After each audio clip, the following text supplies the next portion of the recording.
Հայաստանի երկրորդ քաղաքը ղեկավար է ընտրելու։ Ինչ է սպասում գյումրեցիներին, նախկինների ու ներկաների սև-սպիտակ պայքար, թե նոր այլընտրանք ունենալու հնարավորություն, արդար ու թափանցիկ քվեարկություն, թե նախապես կանխորոշված արդյունք, քաղաքական ուժերի միջև ընտրություններ են լինելու, թե սա լավագույն մենեջերի թափուր տեղի համար մրցույթ է։ Եթերում հեռանկար բանավեճն է ակտուալ խնդիրների համապարփակ քննարկմամբ։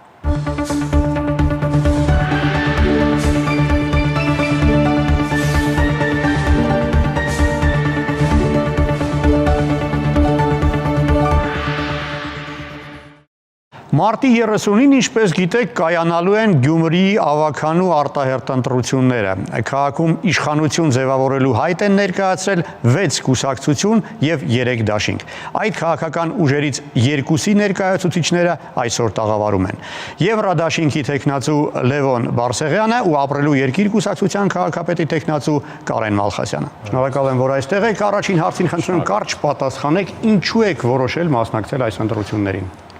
Կարեն։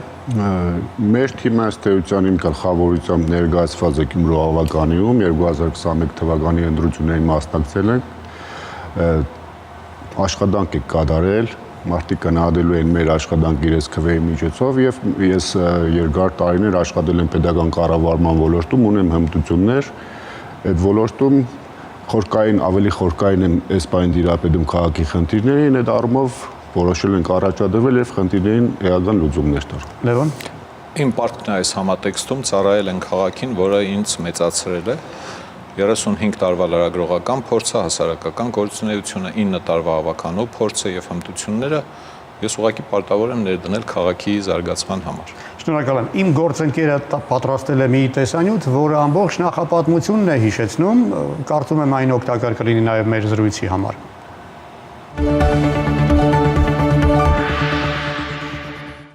Ինչ նախորդեց ընտրական այն գործընթացներին, որոնց արդյունքում էլ որոշվեց Գյումրիում նոր իշխանություն ձևավորել։ 2021-ի աշնան ընտրությունների արդյունքներով առաջին եւ երկրորդ տեղերը զբաղեցրած ուժերը Բալասանյան դաշինքը եւ քաղաքացիական պայմանագիրը համագործակցության հուշագիր ստորագրեցին։ Ըստ այդմ քաղաքապետ դարձավ Բալասանյան դաշինքի ներկայացուցիչը։ Ամեն ինչ կարծես լավ էր ընթանում, բայց 2 տարի անց ամեն ինչ փոխվեց։ 2023-ի տարեվերջին կոալիցիոն ուժերը խզեցին համագործակցության հուշագիրը։ Ամայնքապետի տեղակալները հրաժարական տվեցին։ Նման որոշման պատճառն այն է, որ Գյումրին չի կառավարվում Հայաստանի Հանրապետության օրենսդրությամբ սահմանված կարգով եւ քաղաքում իրականացում է ստվերային կառավարում, ինչը անարդյունավետ է դարձնում թե Գյումրիի քաղաքապետարանի գործունեությունը եւ թե քաղաքացիական պայմանագրի ներկայացուցիչների աշխատանքը քաղաքապետարանի գործադիր օղակներում։ Այս ամենից հետո քաղաքացիական պայմանագիրը Գյումրիում դիրքավորվեց որպես 11 մանդատ ունեցող խմբակցություն, հանդես գալով ընդդիմադիրի շարքերից։ Գյումրիում նոր թափ ստացան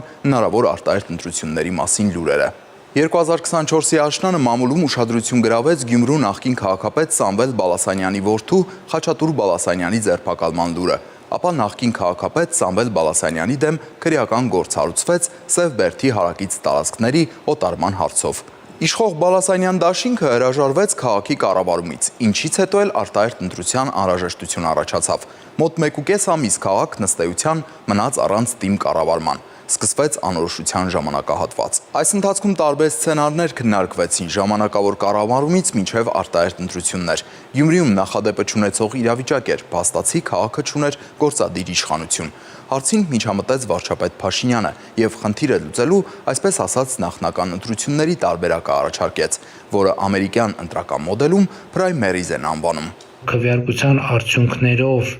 հաղթած թեկնածուին կնշանակեմ Գյումրիի քաղաքապետի պաշտոնակատար, որը մեծ հավանականությամբ կլինի նաև մեր թեկնածուն Գյումրիի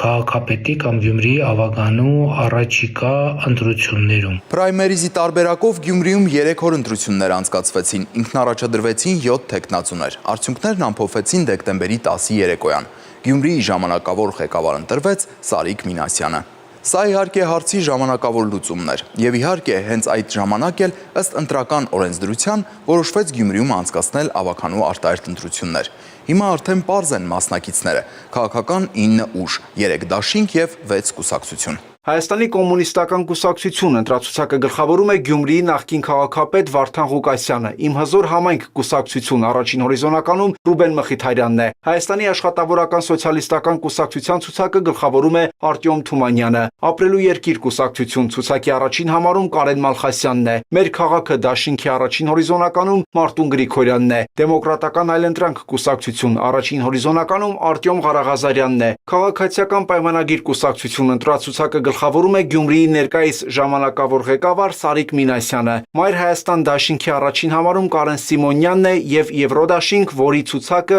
գլխավորում է Լևոն Բարսեղյանը։ Քաղաքական ակտիվ գործընթացները սկսվեցին մինչև բուն քարոզարշավը։ Անգամ այդ առիթով վարչապետ Փաշինյանը մեկնեց Գյումրի։ 2018 թվականից ի վեր որևէ մակարդակի ընտրություններում փակված են, չեք զգում։ Այսօր չկա այդ վերնագիր, եկեք գնանք նախկինում տեղի ունեցած բոլոր ընտրությունների նախորդող շրջանների վերնագրերի, տեքստերի, հարցազրույցների մոնիտորինգ անենք։ Խոսույթի 70-ից 80%-ը նվիրված է նրան, թե ինչպես է իշխանությունը կեղծելու ընտրությունները։ Նրանք, ովքեր արդեն ինքնահայտարարագրվել են Գյումրիի ընտրություններին մասնակցելու, նրանց մասնակցությունը ընդամենը ունի մի համատեքստ։ Նրանք դուրս են եկել իրենց գողացված գույքերը պաշտպանելու վերջին կռվին եւ վերջին ճակատամարտին։ Նիկոլ Փաշինյանի այս հայտարարությունները ընտրապայքարի դուրս եկած տեխնացուների շրջանում դարձան բուռն քննարկումների եւ քննադատությունների առիթ։ Դրանց արձագանքեցին տարբեր քաղաքական ուժեր։ Ու հենց այս պայմաններում էլ ընդամենը 17 օր հետո մարտի 30-ին Գյումրին քաղաքային նոր իշխանություն կընտրի։ Հիմա ինձ որպես երևանցու ավելի դժվար է հասկանալ, թե Գյումրիի գլխավոր խնդիրները որոնք են, այ դուք որ խնդիրներն ենք ավելի կարևորում եւ որ խնդիրներից կսկսեք, եթե ընտրվեք քաղաքապետ ընտրել։ Շնորհակալություն։ Բազմաթիվ շերտեր ունի այդ գլխավոր երկրորդականի զանազանումը, ամենից առաջ ասեմ, որ մեր խմբի գնահատմամբ քաղաքը ունի կապիտալ ներդրման մոտավորապես $200 միլիոն կարիք։ Քաղաքի բյուջեն 12-13 միլիոն դոլար է, որից կապիտալ ներդրման հնարավորությունը տարեկան 1-1.5 միլիոն է։ Սա նշանակում է, որ ահռելի դեֆիցիտ կա միջոցների, որպեսզի քաղաքի խնդիրները լուծվեն, ենթակառուցվածքային, սպասարկման ծառայություններ եւ այլն եւ այլն։ Մեր նախընտրական ծրագրում իհարկե կարևորել ենք այն, ինչ կարևորել էինք նախորդ անգամ, նախորդ անգամ, սա իմ 4-րդ ընտրություններն են, ճիշտն ասած։ Ուրեմն մանկապարտեզները Գյումրի քաղաքում պիտի լինեն անվճար։ 16 թվականից այդ գաղափարը առաջ ենք տարել եւ հաջողություն չենք ունեցել։ Բացատրել ենք պետական իշխանություններին, համայնքային եւ չի ստացվել ոչ մի բան։ Հասարակական տրանսպորտն է, աղբահանությունն է, տարածքների մաքրումն է, որոնք երկրաշարժից ի վեր մինչև հիմա բազմաթիվ հատվածներում թափթփված են եւ փոշու աղբյուր են։ Թափառող շների խնդիրը բոլորին հուզում է, դեռ չեմ տեսել մեկին, որը կասի, թե լավ դե կարևոր չէ, թողեք, էական չէ։ Անօթևանության խնդրի կարգավորումն է, ժամանակավոր կացարաններ, ապօրինի շինարարություն կամ կցակառույցների ահռելի մի զանգված, մոտավորապես 3500 տնակային կառույց, տնակային տնտեսությունների թիվը, որտեղ մարդ է ապրում մոտավորապես 2500 է։ Կառավարությունն ունի որոշում իհարկե այդ խնդիրը լուծելու համար 19 թվականին ես աշխատանքային խմբում էի եւ մշակվել է առաջարկությունների փաթեթ, ինչի հիման վրա կառավարությունը որոշում էր կայացրել եւ շատ ցածր տեմպով այդ որոշումը սկսում է իրականացնել։ Դրանք այն խնդիրներն են, որոնք համայնքը իր սեփական միջոցներով չի կարող լուծել։ Լավագույն դեպքում կարող է արդյունավետ կառավարել, միջոցների ավելի արդյունավետ ծախսումներ իրականացնել եւ մատուցել հանրությանը պատշաճ ծառայություններ այնքան, որքան դա թույլ կտա բարեխիղճ կառավարումը եւ եղած ֆինանսական միջոցները։ Վաղուց շատերը ուշադրություն չէին էլ դարձնում, որ ռուսական ռազմապազան զբաղեցնում է Գյումրի քաղաքի հողերը եւ ոչ մի դրամ տեղական турք չի վճարել ու չի վճարում։ Հենց սկզբից Ելցին Տեր-Պետրոսյան պայմանագրով հազիվ թե դա քաղաքապետի որոշելի խնդիրն է, քաղաքական հարց է։ Ուրիշ հարց, ես հասկանում եմ, պարոն Երկանյան, խոսքն այն մասին է, որ երբ քաղաքի արդյունավետ հողատարածքները պետությունը որոշում է հատկաց լավ է անում, միջպետական պայմանագիր է, որոշում է վերցնել եւ հատկացնել այլ պետությանը, ողջամտորեն պիտի քաղաքը եկամտներություն հողի հարկի չափով գոնե փոխհատուցում ստանա, որովհետև այդ տարածքների կողքի տնտեսավարողները, բնակիչները հողի հարկ, գույքի հարկ վճարում են, քաղաքի բյուջե է մտնում, իսկ քաղաքի բյուջեն կարիք ունի միջոցների համալրման, այս խնդիրները հասկանալի է պետության հետ համագործակցությամբ համոզելով պիտի լուծվի, սա էլ ասեմ ավարտեմ։ Եվ իհարկե 102-րդ ռազմապազայից բխող ֆիզիկական ռիսկերի չեզոքացումն է։ Մենք պարբերաբար ականջալուր ենք լինում դժբախտ դեպքերի, երբ իրենց կորցրած զինծառայողները զանազան հանցագործությունների են դիմում։ Քաղաքը ինքնապաշտպանական ուժեր չունի եւ չի կարող ունենալ։ Քաղաքը ոստիկանություն չունի, պետական իշխանությունն է պարտավոր քաղաքացիներին պաշտպանել հնարավոր ռիսկերից։ Չեմ ուզում թվարկել այդ բոլոր դեպքերը, բոլորը շատ լավ գիտեք։ Եվ էլի ահագին բան, մեր նախընտրական ծրագրի համառոտ տարբերակը 10 էջ է։ Շատ բարի։ Նույն հարցը ձեզ պետք է ուղղեմ, Կարեն, գլխավոր խնդիրները, որոնցից սկսելու եք, եթե ընտրվեք քաղաքապետ։ Բոլոր համայնքներին է բնորոշ է նույն խնդիրները, քաղաքային համայնքներին, ինչ որ Գյումրուն է։ Ուղղակի Գյումրիում ավելի արդայդիչ է, ինչ առումով որ երկրաշարժից արդեն 35 տարի անցել է, բայց այդ խնդիրները մինչև այժմ ակտուալ են։ Այդ խնդիրները նախ առաջնային ու երկրորդային կարևոր է դրանք տարբերակել, հետո հասկանալ թե թեկուզ այդ առաջնայինի մեջ որն է ավելի հրատապ ու այդ խնդիրներով զբաղվել։ Պիտի կերկրվեմ, բայց նույնը պետք է ասեմ, առաջնայինը հենց տնտեսական խնդիրներն են, աղբանության խնդիրներն են, լուսավորության խնդիրներն են, փողոցաշինության խնդիրներն են, ամբողջ խնդիրները կա։ Քննարկել ենք, հասկացել ենք, որ իրոք այդ խնդիրները միայն քաղաքի բյուջեով հնարավոր չէ լուծել եւ այստեղ մենք դրա լուծումը գտնում ենք միանշանակ պետության համագործակցության եւ մասնավորի համագործակցության արդյունքում, այսինքն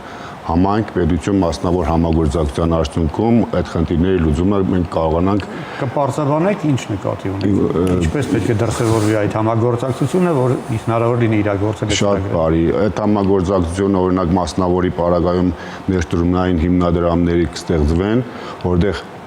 գործընկերների միջոցով ներդրումներ կկատարվեն, համայնքը իր մասնաբաժինը կունենա ներդրման եւ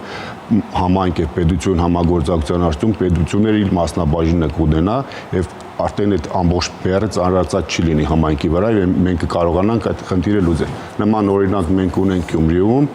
բարեկամության այգու օրինակն է, որը հենց մասնավոր համայնք պետության համագործակցության արդյունքում է կյանքի կոչվել։ Հիմա իսկ այդ գործարարների քանակը կարծում եմ խիստ սահմանափակ է, ովքեր պատրաստ են նման ներդրումներ անել, ինչպես եք խրախուսել։ Այդ գործարարների քանակը խիստ սահմանափակ չէ, եթե կարողանանք արտար ու թափանցիկ կառավարում իրականացնել, որը վստահություն կներշնչի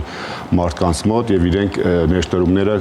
իրականացնեն Գյումրիում կկատարեն ներդրումներ։ Հիմա անխուսափելի հաջորդ հարցը, գրեթե նույն խնդիրները հիշատակեցիք, ինչու եք վստահ, որ հենց դուք եք այն մարդը, ով կկարողանա լուծել այդ խնդիրը՝ ի տարբերություն ձեր մրցակիցների անդիմախոսների։ Նույն հերթով, այո։ Այս խնդիրների լուծումները եւ խնդիրների երևակումները ես եւ իմ ընկերները, գործընկերները իրականացրել ենք երևի թե մշակումները իրականացրել ենք առնվազն 20 տարի։ Անընդհատ տարեցտարի մենք դրանք վերամշակել ենք, դրանց մեջ ներառել ենք նոր խնդիրներ, հանրության արձագանքը եւ լուծումներն ենք պարբերաբար վերանայել։ 12-ին եմ եղել տեխնացու, 16-ին, 21-ին եւ այսինքն ամեն անգամ ես իմ նախընտրական ծրագիրը վերանայել եմ, փորձել եմ հասկանալ ինչն էր, որ այն ժամանակ գուցե մի քիչ թույլ էր, փորձել ենք հզորացնել եւ այլն։ Սա մեկ, մյուսը գիտելիքները, որ մենք ունենք եւ մեր հմտությունները, որը ձեռք ենք բերել տարիների ընթացքում, ու ոչ մի ֆանտաստիկ բան չկա այն լուծումների մեջ, որը մեր թիմը Եվրադաշինքը առաջարկում է, ոչ մի պոպուլիստ, ոչ մի Դիսնեյլենդ, տիեզերակայան, նավահանգիստ կառուցելու խոսակցություն չէ։ Ամենահասարակ բաները, որոնք շատ վաղուց կարող են լուծված լինել, դժբախտաբար չեն լուծվել։ Օրինակի համար մանկապարտեզները անվճար դարձնելու գաղափարը 9 տարեկան է, 10 մոտավորապես, եւ դա մենք կարող ենք անել նոր իշխանության ձևավորումից երևի թե 1 ամիս հետո ավականու երկրորդ նիստում մենք այդ որոշմանը կարող ենք հանգել։ Ոչ մի ֆանտաստիկ բան չկա այդտեղ։ Հետագայում երկարաժամկետ հեռանկարում ավելի լավ լուծումներ գտնելով։ Երկարաժամկետ ասելիս նկատի ունեմ, որ առայժմ խոսում ենք հոակ մանկապարտեզ հաճախող երեխաների ուսումը անվճար դարձնելու մասին, բայց եւս մոտավորապես 1500 տարբեր տվյալներով 2000 երեխա հոակ մանկապարտեզներ չեն հաճախում։ Նրանց համար էլ պիտի տեղեր ապահովեն, մանկապարտեզներ են, խմբերի մեծացում է, մանկապարտեզների ընդարձակում է եւ այլն եւ այլն։ Այստեղ ոչ մի բան չկա։ Գերեզմանոցային տնտեսության խայտառակությունը, գերեզմանափորների չնչին աշխատավարձերը, գերեզմանոցների թափթփված վիճակը, թաղումների բանը, սրանք հասարակ բաներ են։ Ներկայիս իշխանությունը չի կարողանում, նախորդ իշխանությունը չի կարողանում։ Ինձ թվում է, թե Լևոն Բարսեղյանը կկարողանա։ Ինձ թվում է, որ ներկա եւ նախորդ իշխանությունները չեն կամեցել սա։ Այս ինչ որ խոսում ենք, առաջին անգամ չէ որ խոսում ենք։ Բացատրել ենք, դրա համար քաղաքական կամք է պետք։ Կամենալ է պետք, ուրիշ ոչ մի բան։ Մենք ունենք այդ կամքը, էլի, ասածս դա է։ Ձեր թիմը կկարողանա լուծել բոլոր այդ խնդիրները։ Ինչու եք դուք դրանում վստահ։ Ես իմ խոսքի նախաբանում էլ ասացի, մենք ըստ էության կենսագրություն ունենք եւ աշխատանքային փորձ ունենք։ Կոնկրետ իմ պարագայում ես ճգնաժամային կառավարում եմ իրականացնել երկար տարի աշխատել եմ սոցիալական ապահովության ոլորտում եւ միասնական սոցիալական ծառայությունը ձևավորելու ժամանակ ճգնաժամային կառավարում իրականացրել եմ, այդ փորձը ունեմ։ Բայց այստեղ կուզեմ ուշադրություն դարձնել այն հարցին, թե ինչու իշխանությունները չեն արել, չեն ուզեցել, չեն արել։ Կոնկրետ եթե մանկապարտեզներից ենք խոսում, նախաձեռնել ենք մենք արդարեշտ նիստ հրավիրել ենք, բայց իրենք չմասնակցեցին, նույնիսկ չցանկացան քննարկել։ Կարող է լավ գաղափար, կարող է վատ գաղափար քննադատել, այսինքն կամքը չունեին, որ կյանքի կոչեին։ Բազմաթիվ դեպքերով չի հիմնավորել իրենց քաղաքական կամքը, հատկանը։ Տեսեք, մի բան է ունենալ բավարար քանակի թիմակիցներ ավականում խմբակցություն ձևավորելու համար։ Մեկ այլ բան է հաղթելու դեպքում ունենալ թիմ, որը պատասխանատվությունը կստանձնի գործադիր մարմինը ղեկավարելու։ Դուք ունեք այդ թիմը։ Մենք ունենք այդ թիմը, մեր թիմը ներկայացված է, տարբեր մասնագետներից է ներկայացված, հենց այդ ձևաչափով էլ այդ թիմը ընտրել ենք, որովհետեւ բոլոր ոլորտներից մասնագետներ ներկայացված լինեն եւ այս հարցներն անդրադառնան, որ այդ քանակից կախված մենք ավականում փոքրատիվ ենք եղել, բայց ըստ էության կյանքի կոչվող ու ճիշտ գաղափարներ ենք ներկայացրել, բայց այդտեղ ես այսպես էի բնորոշում կոնկրետ քաղաքացիական պայմանագրի վարկագիծը եւ Պալասանյան Տաշինի, որ հուշագիր էինք ընկել ժամանակ իրար հետ, քաղաքական մեծամասնության դիկտատուրա է անվանում, որովհետև եթե մի լավ բան ասում էիր, իրենք իրենցն էին պնդում ու առաջ տանում առանց հիմնավորելու, առանց փաստարկված հագադարձ փաստարկներ ներկայացնելու։ Այդ ձևակերպումն է տվել, որ մեծամասնության դիկտատուրա են իրականացնում։ Երկուստ էլ քաղաքական ուժերի ներկայացուցիչներ եք, հիմա այս ընտրությունները ի վերջո քաղաքական ընտրություններ են լինելու, թե քաղաքի գլխավոր մենեջեր են ընտրում, որովհետեւ ինքը պարզապես լավ կառավարի։ Շնորհակալություն, շատ կարևոր հարց է, որտեղ հանրության մեջ լուրջ թյուրիմացություն կա մինչև հիմա։ Ուրեմն բոլոր ընտրությունները քաղաքական են։ Ամենափոքրիկ գյուղի ավականու ընտրությունները քաղաքական են, բոլորը պիտի սա միանշան։ Դա լավ է, թե վատ։ Ուրիշ առաջընթացի մեխանիզմ կա, ժողովրդավարական երկրում առաջընթացը լինում է երկրի զարգացման գաղափարներով հավաքված մարդկանց իշխանության գալու եւ իշխանություն իրականացնելու համար։ Ուրիշ մեթոդ կա, բռնապետական երկրներ բան դրանք քննարկելու բան զենքով կառավարում, շապատամեկ հեղաշրջում, դա անհատ կուսակցականներ է մարդ հիմա, ինքն էլ ամբիցիաներ ունի ու ռեսուրսներ ունի, գիտելիքներ ունի։ Կուսակցական քաղաքական համակարգի թերակատարության հետևանք է, պատճառը դա է, մենք այդպես այսպես ասած անիծյալ անցման ժամանակաշրջանում ենք դժբախտաբար 30 տարի երկիրը անցում է անում, այդ թվում տուժում է նաև տեղական ինքնակառավարման համակարգը եւ այս իմաստով մեր տեղական ինքնակառավարման ընտրական համակարգը այնպիսին է, որ համամասնականի դեպքում, ինչպիսին Գյումրին է, Երևանն է, խոշոր համայնքներն են, համայնքը ընտրում է ավականի։ Սա քաղաքական գլխավոր մարմինն է։ Ինքն իր կազմից ընտրում է գործադիր կառավարիչ, ինչպես ասացիք։ Սա շատ նման է Խորհրդային Միության ժամանակվա գործկոմի, երբ քաղխորհրդի նախագահը նաև քաղգործկոմի նախագահն էր։ Այդպես իրականում չպիտի լիներ, բայց սա ուրիշ խոսք է, օրենսդրական փոփոխությունների խոսակցություն է։ Քաղաքապետ եւ առաջին տեղակալը մեր օրենքով պիտի լինեն ավականու կազմից եւ մնան ավականու կազմում։ Եվ վերադառնալով նախորդ հարցին, ասեմ, որ հանրային ընկալումների մեջ թյուրիմացություն կա, թե ամբողջ քաղաքապետարանը պետք է փոխվի, այդպիսի բան չկա։ Եվ լավագույն դեպքում կարող է 10-12 հոգի փոխվել։ Խոսքը քաղաքապետ, երկու տեղակալներ, նրանց հայեցողական ենթականները, խորհրդականներ, օգնականներ, մամուլի խոսնակ, էլ ինչ կա։ Այս հիմնական փունջն է, որ գործադիր կառավարման մեջ փոխվում է։ Մյուսները համայնքային ծառայողներ են, վարչական աշխատողներ են եւ իհարկե օժանդակ տնտեսություն կառավարող Այս իմաստով ոչ մի սարսափելի բան չկա եւ մեր թիմն էլ է պատրաստ, ավականու ամբողջ կազմը չի գնալու գործադիր կառավարում, էլի։ Շատերը կան թերի են ընկալում այս համակարգը եւ կարեւոր է որ հասկանան։ Կարեն, իսկ դուք ինչ եք կարծում, այ շարքային ընտրողը քվեարկտուփի մոտ որոշում է կայացնելու հաշվի առնելով սեփական քաղաքական հայացքները, թե կոնկրետ տեխնացուների, քաղաքապետի տեխնացուների անցյալը, ներկան եւ վարքագիծը։ Ես շատ կուզենայի, որ քաղաքական հայացքները հաշվի առնեին, բայց իրականությունում այլ ձև է, եւ Գյումրիում կոնկրետ դրություններ ես կնահանգում եւ քաղաքական տեսանկյունից եւ քաղաքային տեսանկյունից անձի տերը շատ բարձրացված է այդ պարագայում Գյումրիում,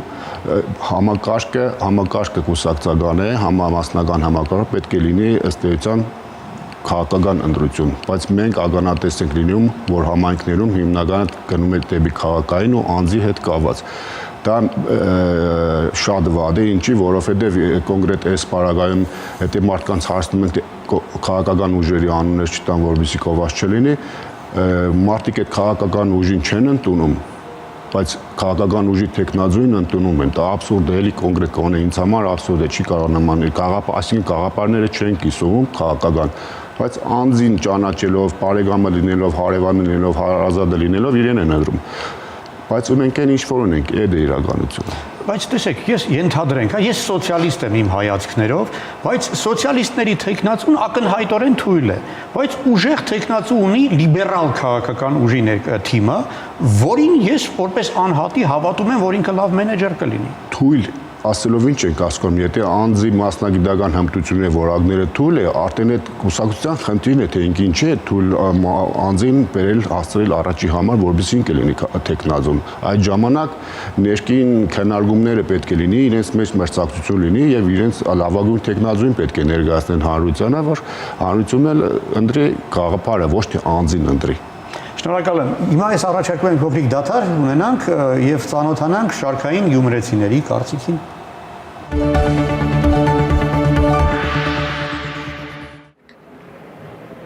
Շատ թեժ պայքար է ինձ թվում է, որ լինելու է։ Ամեն ինչ լավ է լինելը։ Էլ հավատ կա, չէ, հավատ կա։ Ուսանք այնպեսի մարդ կլինի, որ Գյումրուն արժանահավատ կլինի։ Իսկապես Գյումրեցու խոսքը տեղ կհասնի, ոչ թե ասենք ձևական ամեն անգամ վապես, չգիտեմ, ընտրություններ հերթական եւ դրանից հետո Գյումրին անտեսում է, մոռացում է Գյումրի մասին։ Ես կսպասեմ, որ խելացի ընտրություն պետք է կատարվի։ Ինձ համար կարևոր չէ, ասենք տեխնազոյի ընտրությունը, ինձ կարևոր է մեր քաղաքի վիճակը լավ լինի։ Մեր գյումրեցիների ցանկությունն է, որ այնպիսի ղեկավար լինի, որ մեր Գյումրին ծաղեցնի, ինչպես առաջ է եղել։ 120,000 բնակչություն ունեցող քաղաքի պահելն ինչ է, բայց մենք համարվում ենք դերևս աղետի գոտի, մարդիկ տնակների մեջ են։ Քաղաքից պիտի մաքրվի տնակները ամենակարևորը ու բնակելի շենքեր պիտի կառուցվի Գյումրիում, դա էլ ասեմ։ Կուզենայի, որ առաջնահերթ աշխատանքի տեղ ստեղծվեր, աշխատատեղեր։ Կուզեմ, որ լավ երնի, երեխեք ջան, ճիշտ կսեմ։ Իսրդանց կուզեմ լավ երնի։ Փողոցները կենտրոնական փողոցն է, օրինակ նայում ես։ Ինչ վիճակա, չգիտեմ, նույնիսկ նոր մաքրած չի տեղեր կան։ Թող հաղթինա, ով իրոք հայրենասեր է, ով սիրում է իր երկիրը։ Ժողովուրդը պետք է ընտրությունը կատարի։ Կողքից ոչ մեկի կարծիքը մեզ պետք չի։ Ես լավատես մարդ եմ, հուսանք, որ լավ է լինելու։ Մեկն ու մեկին կընտրեմ։ Քվեախցիկի մոտ աստուն կկանչեմ, որ ինձ խելացի խորհուրդ տա, որ ես այդ նշումը տնեմ հենց այն մարդու կողքը, ով որ արժանի է իմ քաղաքիս։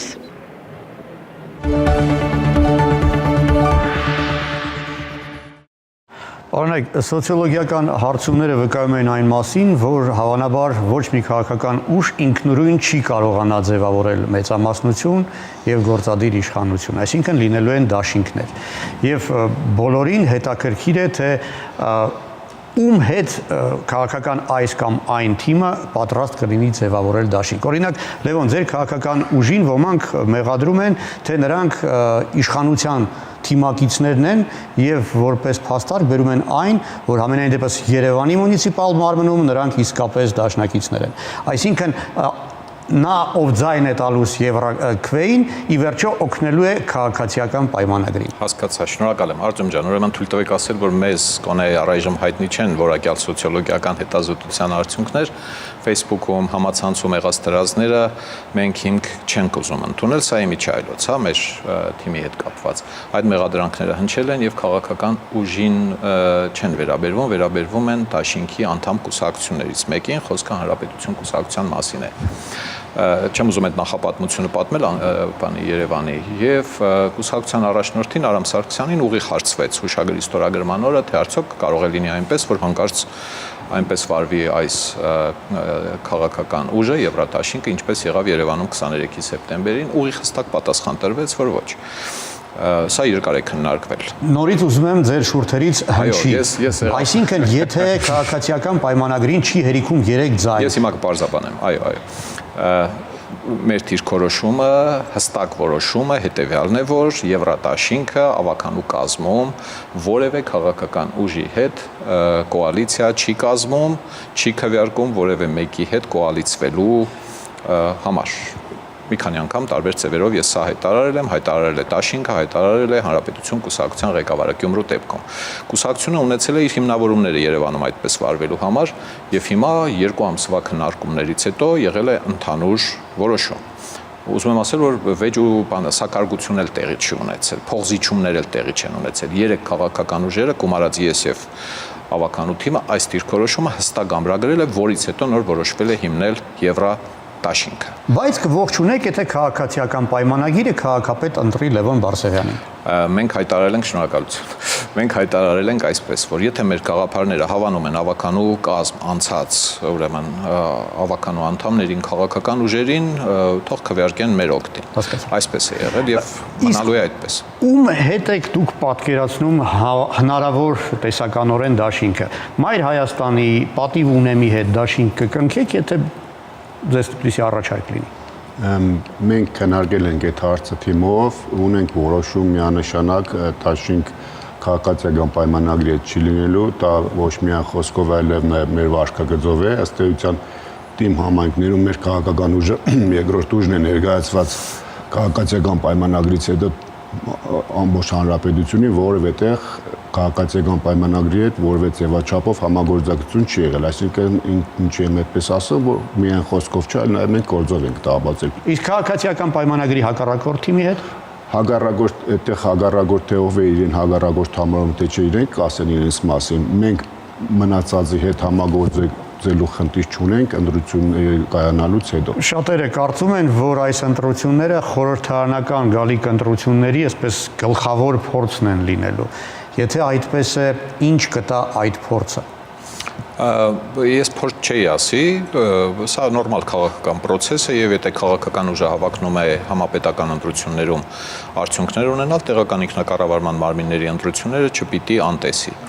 Այս իմաստով ահագին բան է ցույց տալու։ Ես համարում եմ, որ չնայած սոցիոլոգիական հարցումների մասին հարցին չանդրադարձա, համարում եմ, որ որևէ քաղաքական ուժ այս 9-ից հնարավորություն չունի գրավել ավականու տեղերի կեսից ավելին եւ դրությունը բաղադրության մասով կարող է նման լինել Երևանում ստեղծված իրադրությանը կամ Գյումրու ավականու 21 թվականի դրությանը, երբ էլի որևէ քաղաքական ուժ կեսից ավելին չուներ եւ ստիպված էին քննարկել, բանակցել քաղաքական ուժերը ստուգում են հիմա իրենց հզորությունը եւ կարող է ստացվի այնպես, որ նրանցից ոմանք այս ընտրություններից հետո որոշեն ազգային ժողովի ընտրություններում չմասնակցել։ Կարող է դիրքերի վերաբաշխումներ լինեն, կարող է նորանոր դաշինքներ ձևավորվեն մինչև ազգային ժողովի ընտրությունները։ Ես այս ամբողջին շատ հասարակ եմ նայում, նորմալ քաղաքական process-ներ են։ Պիտի եթե չանեն, այդ դա կլինի։ Բերեք մի քիչ էլ խորանամ, 100 քանի կուսակցությունից ընտրություններին վերջին տասնամյակում մասնակցել են 30 քանիսը։ Դուք ինչի եք գրանցվել, ինչու եք գրանցվել քաղաքական ուժ, եթե ցես հետաքրքիր չեն ընտրությունները, էլի։ Կարեն, ձեր այս ընտրություններից ինչ որ բան կախված է, այսինքն կազդեն դրանք խորհրդարանական ընտրություններում ձեր մարտավարության եւ ռազմավարության։ Մենք մեջտապես մեր քաղաքական թիմը մեջտապես ակտիվ է եղել, ընդհանրապես քաղաքականությունով զբաղվող կուսակցությունները պետք է մասնակցեն ընտրություններին եւ մենք բարբերաբար եւ թիմ ընտրություններին եւ համապետական ընտրությունները կլինի կմասնակցենք, այդ առումով խնդրի չենք տեսնում։ Ես ուղղակի ուզում եմ մի փոքր լրացում անել նախորդ հարցին, ինչի համար, որովհետեւ մեր դիրքորոշումը ինչի հետ էր կապված, որ քաղաքը մենք չենք տանելու ճգնաժամի։ Համոզված եմ գործընկերոջ մտքին, որ ոչ ոք 50 եւ պլյուս ծայրներ չի հավաքելու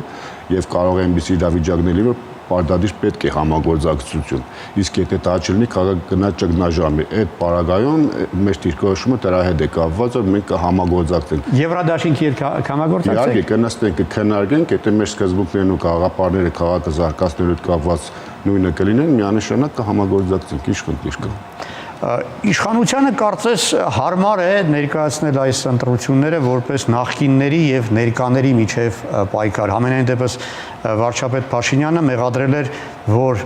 իր թիմակիցներին հակառակորդները եկել են այս ընտրություններին մասնակցելու թալանածը պաշտպանելու համար, սա գրեթե բառացի մեջ բերում էր։ Ձեր մեկնաբանությունը։ Հա, շատ անտուր հայտարարություն էր։ Ես համարում եմ, որ տեքստը ինքնապուխ էր, մշակված չէր եւ այդ հայտարարությունից անտեղյակ ընտրողները, ովքեր օրինակի համար ինձ չգիտեն, պարոն Մալխասյանին չգիտեն, կարող են մտածել, որ բոլոր նրանք, ովքեր ԿՊ-ից չեն, ապօրինի կույք պաշտպանելու համար են ելել քաղաքական պայքարի եւ նշեց անուններ, 4 հոգու անուններ, իբր թե նրանց թիմերի անդամներն են։ Հետագա օրերին փորձում էին քաղաքացիական պայմանագրի ծանոթ անծանոթները հրապարակավ եւ մեկուսի բացատրել, որ գիտեք, ցես տեղի նկատի չի ունեցել։ Բոլորովին մարդիկ հասկացել են, որ ցես հասարակ հարց եմ տալիս էլի, ինձ իմացողները չեն էլ կարող մտածել, որ դա ինձ վերաբերվում է։ Իսկ պարոն Փաշինյան, ինձ չիմացողները ինչ մտածեցին կամ Մալխասյանին չիմացողները ինչ մտածեցին, երբ դուք ելակ հայտարարեցիք, թե բոլոր ինքնահայտարարվածները ելել են ապօրինի կույք պաշտպանելու։ Այսինքն վաղուց ժամանակն է, որ այդ կարգի պաշտոնյաները կարողանան իրենց խոսքը հստակ մշակել եւ հստակ հայտարարություններ անել, որպեսզի հետո մեկ շաբաթ շարունակ իրենց թիմակիցները ստիպված չլինեն սրբագրումներով հանդես գալ, թե դա նկատի չեն ունեցել։ Ահա այսպես եւ պարոն Փաշինյանի այս հայտարարությունից հետո մենք իր կողմից որևէ հրապարակային ներողություն, ափսոսանք, թյուրիմացություն է եղել, ես իմ այդ անհարգի ընդհանրացումը բացարձակ անընդունելի է եւ սրանով ոչ ոք չի կարող ասել, թե չկողմնորոշված ընտրողների վրա ինչպիսի ազդեցություն է թողել ինքը։ Կարեն, դուք ընտրություններին մասնակցում եք թալանված գույքը պաշտպանելու համար։ Իհարկե ոչ։ Այդ հայտարարության հետ կապված ես ասել եմ, մեկ անգամ եմ ասելու, դա հասկանում ենք բոլորս էլ տեխնոլոգիայի կիրառում են եւ կարծում եմ հենց նպատակային է կիրառել են, որովհետեւ արդյունավետ եղել նախկինում 7 տարի առաջ կիրառել են, հասել են իշխանության, հիմա էլ փորձում են իշխանությունը Գյումրիում պահել ու դիմացնել ազգային ժողովի ընտրությունները նույն լոզունգներով, նույն թեզերով առաջ են գնում։ Միանշանակ, եթե կա թալանված, ինչպես իրենք են ասում, գողացված գույք, խնդրեմ թող բերեն, ով է ասել, որ ով է դեմ դրան, ով է դեմ։ Կա այդպիսի մարդ, որ դեմ է։ 7 տարի բավարար ժամանակ էր, որովհետեւ գործուն քայլերով ապացուցեին, խոսքից գործ անցնեն ու ապացուցեին մարդիկ էլ իրենց նկատմամբ վստահություն ունենային։ Իսկ ընդհանրապես այդ տպավորություն ստեղծելը, թե սա նախկինների ու ներկաների, սևերի ու սպիտակների բախում է, դա որքանով է արտացոլում իրականությունը։ Իրականությունը դա չի արտացոլում, ելի եմ ասում, դա տեխնոլոգիա է, որը փորձված իրենց կողմից փորձված տեխնոլոգիա է, բայց դրա ժամանակ անցել է, չի աշխատելու այդ մեխանիզմները։ Հավատում եք, որ այս ընտրությունները լինելու են թափանցիկ, դեմոկրատական, օրինական, ոմանք գրում են, որ անգամ հնդիկներ են հավաքագրվում Երևանից Գյումրի տեղափոխելու համար եւ այնտեղ քվեարկությանը մասնակցելու համար։ Ես իմ մոտեցումը բացատրեմ, այն մի մասը շատ հայտնի է, քվեարկության օրը ընտրակեղծիկ չլինի, չի լինելու։ Լցոնում քվեարկության օրը լցոնում չի լինելու, ուրեմն ծեծ կրտուկներ տեղամասերում ծայրը եղան, հավանական եմ համարում, որ տեղի ունենան, գրգած 30 հոգով տատիկին բերեն տանեն, հետո տատիկին նորից բերեն տանեն, այդ բաները չեն լինելու, բայց ընտրությունը միայն քվեարկության օրից չէ բաղկացած։ Այս մասին կոնե 7 տարի շարունակ խոսել եմ ու հիմա հստակ ուզում եմ հայտարարել։ Ընտրություն ասվածը մի ահռելի process է, այդ քվեարկության օրը նախորդող մի ահռելի ժամանակահատված, երբ որ քաղաքական հավակնորդները, մարդիկ, որոնք նախկինում եղել են իշխանություն, չեն եղել իշխանություն, իրենց թիմերի հետ նախապատրաստվում են ընտրություններին բնականաբար։ Երբ պետական իշխանությունը չի մաքրում սև կապիտալը տարբեր մարդկանց տակից, քաղաքական ուժերի տակից, այս մարդիկ կամենալով սև կապիտալը կամ ապօրինի կապիտալը պահպանել, իրենք ամենից հաճախ դիմում են իշխանություն ունենալու մեթոդին, մանդատներ ունենալ եւ տեղական մակարդակում եւ պետական մակարդակում։ Շատ հաճախ այդ սև կապիտալը վերածված է կուսակցությունների, քաղաքական ուժերի, զանգվածային լրատվամիջոցների եւ օրինակի համար փորձեք պատկերացնել մի հյուրանոց կամ ռեստորան, որը ապօրինի կապիտալ է, կարիք կա այդ ռեստորանի աշխատողներին գնալ բացատրել, թե իրենք ում պիտի ընտրեն։ Հասկանալի է, որ 10, 20, 30 տարի հացի տեր են եղել այդ մարդիկ, աշխատավարձ են ստացել սեփականատիրոջից եւ վերջ, այդտեղ ոչ մի քարոզչություն, հակաքարոզչություն ծրագիր տանես այդ մարդկանց բացատրես, թե ասես հարգելիս, տեսեք, եթե դուք մեզ ընտրում եք, տեղի ունենալու սա ենք փոխելու, ազդեցություն չի ունենալու պետության պարտականություններ մինչև հիմա չեզոքացնել ստվերային ապօրինի կապիտալի ազդեցությունը քաղաքական process-ների վրա։ Դա չի արել։ Փաշինյանն էլ է խոստովանում, որ դա շատ դանդաղ է եղել, անունը տնում է, թե իբր ինստիտուցիոնալ ճանապարհով ենք եկել։ Ոչ, ահռելի բան կարող էր անել, որպեսզի հիմա ապօրինի գույքի տերերը, սև կապիտալի տնօրինողները չելնեին քաղաքական դաշտում ապականություններ չանեին։ Սա միանշանակ է։ Թե չէ միայն քվեարկության օրը, որ մաքուր է լինելու, 99%-ով վստահ եմ, որ որևէ զգալի, շոշափելի խախտում առավելևս ընտրակեղծիկ տեղի չի ունենալու քվեարկության օրը։ Բարսեղյանը վստահ է, որ տեղի չի ունենալու զանգվածային ընտրախախտում։ Քվեարկության օրը։ Հա, իսկ Մալխասյանը քվեարկության օրը համամիտ եմ գործընկերոջը, տեղի չի ունենալու, բայց այդ պրոցեսները արդեն սկսված են խախտումների ու մինչև այսօր շարունակաբար Արդեն կարող եք ինչ-որ բան արձանագրել։ Այդ խախտում, օրինակ մենք խախտում ասելով ինչ նկատենք, եթե վարչական ռեսուրսի օգտագործումը խախտում է, ուրեմն այո, արձանագրում ենք։ Եթե թաքնված քարոզը անել է խախտում է, ուրեմն արձանագրում ենք, որ այո, անում են։ Հանրային հեռուստատեսությունը ներողություն պիտի ասեմ, Արտյոմ ջան։ Քարոզարշավի նախընթաց 2 ամիսների ընթացքում ինտենսիվորեն լուսաբանում է Հայաստանի համայնքներից մեկի ղեկավարի կամ պաշտոնակատարի գործունեությունը։ Հայաստանն ունի 7 պարտականություն է լուսաբանել բոլոր համայնքների, հա։ Բոլոր։ 71 համայնքների դեպքում բնակչության համամասնությամբ էլ որ նայում եք, ինչ կշիռ ունի Գյումրի քաղաքը Հայաստանի բնակչության կազմում։ Մեկ ռեպորտաժին Գյումրու համայնքապետի պաշտոնակատարի գործունեության մասին լավ է անում, աշխատում է պիտի լուսաբանվի, ոչ մի վեճ չունեմ այդտեղ։ 25 տարբեր համայնքների ղեկավարների պիտի անդրադարձվեր։ Հետո նոր պիտի կար Գյումրու համայնքապետի ուրեմն հերթական ռեպորտաժի օրը կամ 9-10 քաղաքական ուժ հավակնություն էին հայտնել արդեն մի շաբաթ 10 օր 2 ամիս առաջ։ Ինչու չի լուսաբանվում։ Հասկանում եք, սա վարչական ռեսուրսի չարաշահում է։ Գյումրի քաղաքը առողջապահական հաստատություններ չունի, չի ունեցել երբեք, համայնքապատկանի նկատի ունեմ։ Ինչ կապ ունի առողջապահության նախարարի այցելությունը Գյումրի քաղաք, երբ կողքը նստեցվում է Սարիկ Մինասյանը եւ ներկայացվում է, որ տիկինը լավ է արել, եկել է, հա։ Խոսում է կանանց հետ, գյումրեցի կանանց խնդիրների մասին։ Գյումրու քաղաքապետարանը երբեք գործ չի ունեցել առողջապահության հետ։ Որը մի նախարար բերելու են կողքը նստեցնեն, ցույց սրանք վարչական ռեսուրսի չարաշահումներ են, որոնք պիտի տեղի չունենան։ Էլ չեմ խոսում ստվերային ազդեցության մասին, լուրեր եղավ անպայման կհրապարակենք։ Այդ խախտումները, չարաշահումները կանխելու հարցում համագործակցում եք մյուս դիմախոսների ձեր հետ։ Համագործակցել է իհարկե համագործակցում ենք, բայց այդ համագործակցությունը որքան է արդյունավետ կախված է թե մեր հնարավորություններից։ Այսինքն մենք ինչ լծակներ ունենք, ինչ իրավունքներով է գործված, ընդդիմադիր դաշտից մեջ գտնվելով շատ փոքր է այդ հնարավորությունները, մեր հնարավորությունը միայն բարձրաձայնելն է, հանրայնացնելն է, որը ինչ չափով ազդեցություն կունի դա կանխելու թե չէ, չեմ կարող ասել։ Դա իսկ իրենք այդ ամեն ինչը կարող են ուրիշ ձև մեկնաբանել, ինչպես դուք ասացիք, որ գործ է անում, ցույց են տալիս ինչ է եղել, որ բայց այդպես չէ, բոլորս էլ հասկանալի թե դրա ենթատեքստը որն է։ Շատ բարի, վերջին հարցը ոնց հասկանում եմ սահմանադրական բարեփոխումներ են սպասում մեր երկրին, դա առիթ է նաև տեղական ինքնակառավարման այդ համակարգը բարեփոխելու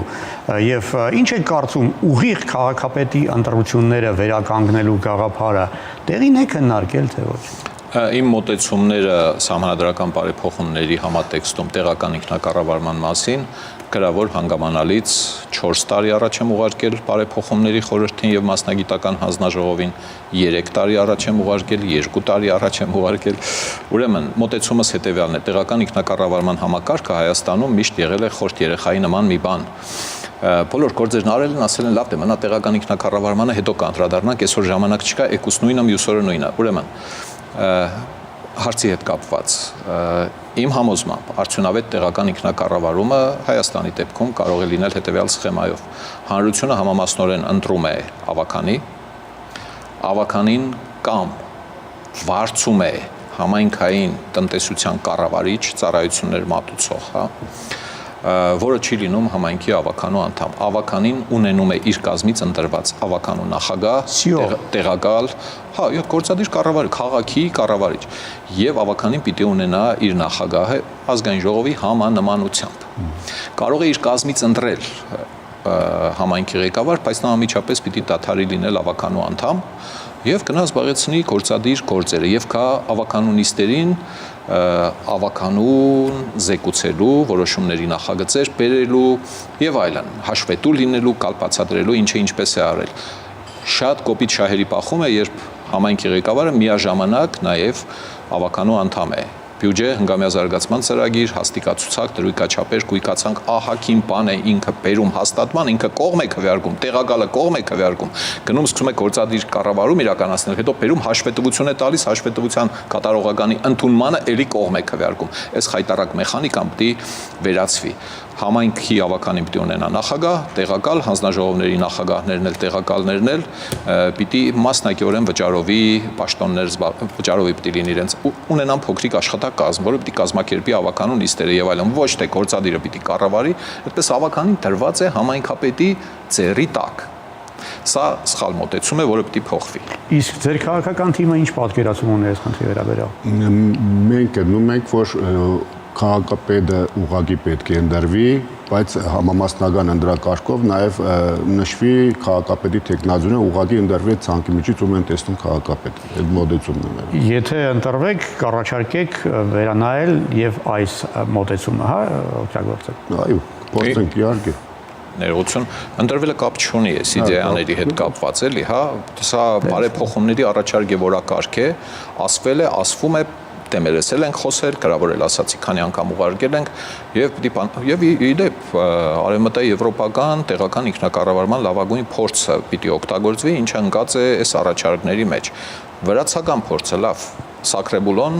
հավաքվում է որպես համամասնական ավականի եւ մոտավորապես այն սխեման է գործում, ինչ ես քիչ առաջ նկարագրեցի։ Ինչու չօգտվել լավից էլի։ Շնորհակալ եմ, մենք արդեն մեր ժամանակը սպառել ենք։ Ես կարճ հնարավորություն տամ երկուսիդ էլ հիշեցնելու հեռուստադիտողին այն ամենակարևորը, ինչ դուք ուզում եք տեղ հասցնեիք։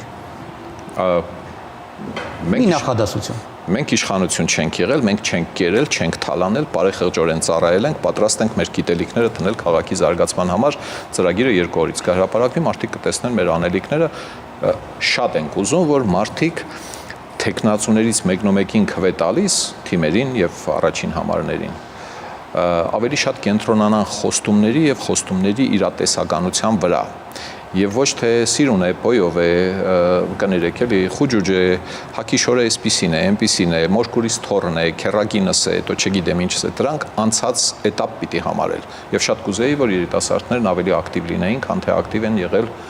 քան թե եղել են նախկինում։ Կարեն, ինչը հեռուստադիտողը հիշի ձեր այսօրվա խոսքից։ Մենք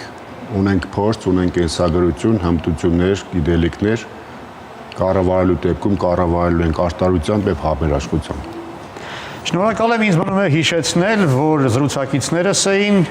Գյումրիի քաղաքային ընտրություններում քաղաքապետի տեխնացուներ Լևոն Բարսեղյանը, ով ներկայացնում է Եվրադեշինգ միավորումը, եւ Կարեն Մալխասյանը, ով ապրելու երկիր կուսակցության ներկայացուցիչն է։